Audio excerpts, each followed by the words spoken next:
सर्वांनी वर लक्ष ठेवा.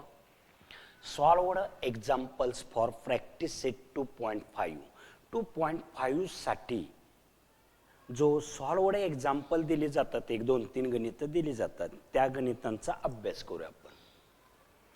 आपल्याला let's reminder, if alpha and beta are roots of quadratic equation ax² + bx + c = 0. Okay झालेलं आहे. ऑफ आहे बाळांनो. तिथं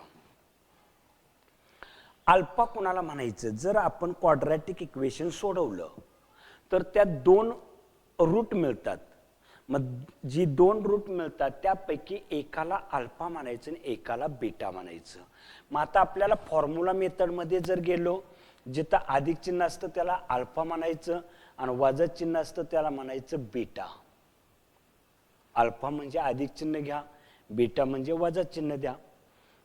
1 नंबर झाला. Number 2, alpha plus beta is equal to -b/a and alpha into beta म्हणजे alpha beta is equal to c/a.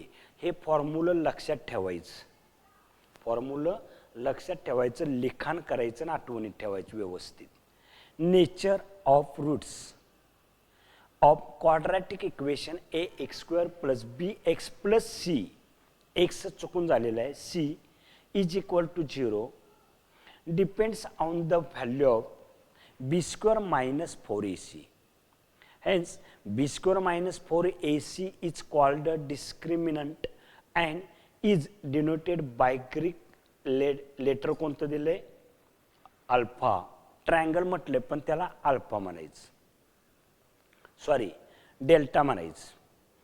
3 number, if delta is equal to 0. आता delta म्हणजे काय तर b² - 4ac. बघा काळजीपूर्वक, जर आपल्याला b² - 4ac ची किंमत झालेल्या लेक्चर्स मध्ये मी तुम्हाला सांगितलेलं आहे, b² - 4ac ची किंमत काढलेली आहे आपण. मग जर समजा दोन्ही delta is equal to 0, the roots of quadratic equation are real and equal. जर समजा b² - 4ac ची किंमत जर 0 आली तर त्याला काय म्हणायचं? Real and unequal. अनइक्वल म्हणजे काय तर अल्फा आणि बीटा अशी दोन उत्तरं येतात आपल्याला. कधी? इज इक्वल इक्वल दिले बाळा, अनइक्वल नाही. Real and equal. Delta is equal to 0 दिलं तर दोन्ही उत्तरं एकसारखीच असतात. दोन्ही उत्तरं एकसारखी असतात. जर डेल्टा मोठा दिला, शून्यापेक्षा मोठा दिला, 1 2 3 4 अनंतपर्यंत जर दिला तर रियल अँड अनइक्वल. जर डेल्टा शून्यापेक्षा जर b² - 4ac ची किंमत जर शून्यापेक्षा मोठी आली आणि पॉझिटिव्ह असेल तर काय म्हणायचं? Real and unequal.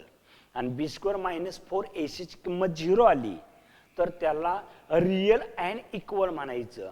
आणि शून्यापेक्षा जर कमी आली b² - 4ac ची किंमत, डेल्टाची किंमत शून्यापेक्षा लहान म्हणजेच निगेटिव्ह किंमत आली, जसं मागल्या लेक्चरमध्ये -19 आलेलं होतं 19, तसं डेल्टाची किंमत जर आपल्याला शून्यापेक्षा लहान म्हणजे निगेटिव्ह आलं, मग नॉट रियल म्हणायचं. म्हणजे ते वास्तव संख्या नाही, ते उत्तर असू शकत नाही. The quadratic equation whose roots are alpha and beta is.